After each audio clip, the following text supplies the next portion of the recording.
Well, it is June the 7th, and this entire month we're talking about the subject of focus. One of my favorite verses in the Bible is Joshua 1:8.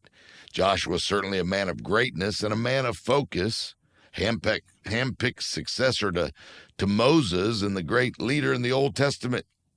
Although Joshua made some of the same mistakes that all human beings make, he never lost his focus. And therefore, he became great in the spite of his shortcomings. The reason for Joshua's undivided focus can be found in the opening sentences of the book that bears his name. In those introductory verses, God told Joshua that the book of the law, the Bible, should not depart out of your mouth, but you will meditate on it, think about it, day and night, all the time, that thou may observe and do everything that's written in it. Then you will be prosperous and you'll have good success. God wants us to think his thoughts about every situation that confronts us, everything that comes into our lives, and he wants us to think about it all the time. In other words, God wants us to read the Bible and gradually learn how he thinks so that we can think like he thinks all the time.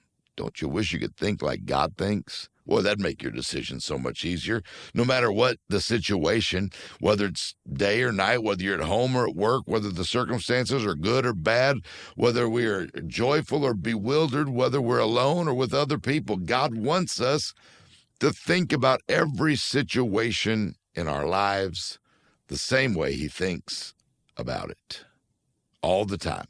Because God knows that the thoughts that we think are bound to become either life, which comes from good thoughts, or death, which comes from the bad thoughts about ourselves, about others, about situations, or life itself. So God wants us to restrain our thinking by thinking correctly about everything all the time so that we can learn to focus our lives on the things that will produce greatness for us.